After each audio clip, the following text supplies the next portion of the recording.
Hello guys, in this video we are going to learn how to make Chrome as a default browser in Windows 10 so that whenever you open any link, whenever you click on any link, Google Chrome should open for you.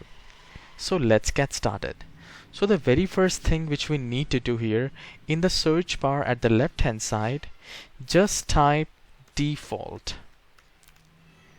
So the moment you type default app will come and you just have to click on that best match.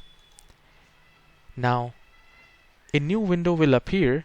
We just have to scroll it down to web browser, and from here we can make Google Chrome as a default browser. If you want to make Microsoft Edge as a default browser, you can do that from here as well. So if this video has helped you, please hit the like and subscribe.